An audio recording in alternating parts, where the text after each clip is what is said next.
Hello everyone, welcome to NEET Biology Zone. So today we'll be studying about endoplasmic reticulum direct from NCERT book. So let's start. Endoplasmic reticulum क्या होता है? Electron microscopic studies of eukaryotic cells reveal the presence of a network or reticulum of tiny tubular structures scattered in the cytoplasm. क्या होता है? Network और reticulum of tiny tubular structures होते हैं, उसको एंडोप्लाज्मिक रेटिकुलम बोलते हैं. और एंडोप्लाज्मिक रेटिकुलम क्या करता है? डिवाइड करता है इंट्रासेलुलर स्पेस को टू डिस्टिंक्ट कंपार्टमेंट्स में, जैसे कि luminal and extra luminal compartment. तो ल्यूमिनल कंपार्टमेंट क्या होता है? जो inside of the endoplasmic reticulum होता है, और एक्स्ट्रा ल्यूमिनल होता है साइटोप्लाज्म. तो ईआर क्या करता है? टू कंपार्टमेंट्स में डिवाइड करता है, ल्यूमिनल एंड एक्स्ट्रा ल्यूमिनल.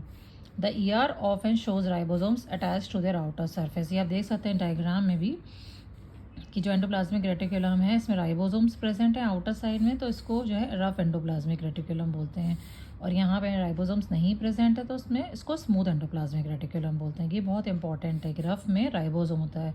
ये आप आर, रफ एंडोप्लाज्मिक रेटिकुलम में आर है राइबोसोम, ये आप कभी भूलेंगे नहीं ऐसे अगर याद करेंगे तो, आर से. और स्मूथ एंडोप्लाज्मिक रेटिकुलम में राइबोसोम्स एब्सेंट होते हैं. ठीक है, फिर उसके बाद क्या है? In the absence of ribosomes they appear smooth and they are called as smooth endoplasmic reticulum. ठीक है, इतना समझ में आ गया होगा.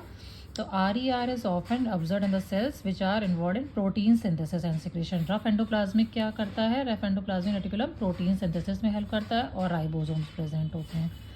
ठीक है, they are extensive and continuous with the outer membrane of the nucleus.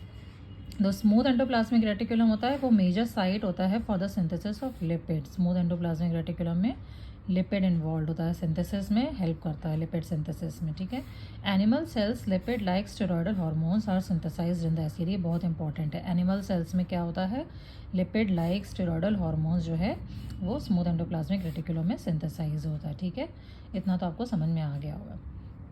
Endoplasmic reticulum फिर से एक बार करते हैं. टाइनी ट्यूबुलर स्ट्रक्चर्स होते हैं स्कैटर्ड इन द साइटोप्लाज्म. दो कंपार्टमेंट में डिवाइड करता है, luminal and extra luminal. Luminal होता है inside of the ER and extra luminal होता है साइटोप्लाज्म. फिर उसमें क्या होता है? एंडोप्लाज्मिक रेटिकुलम जिसमें राइबोसोम प्रेजेंट है आउटर सरफेस में, वो रफ एंडोप्लाज्मिक रेटिकुलम होता है. और स्मूथ एंडोप्लाज्मिक रेटिकुलम में राइबोसोम नहीं होता है. और क्या हमको याद रखना है? Rough endoplasmic reticulum is involve always involve in the synthesis of protein and smooth endoplasmic reticulum is involve in the synthesis of lipid. Animal cells में क्या होता है? Lipid like steroidal hormones they are synthesised in the SER. Okay guys, please subscribe to my channel. Thank you so much.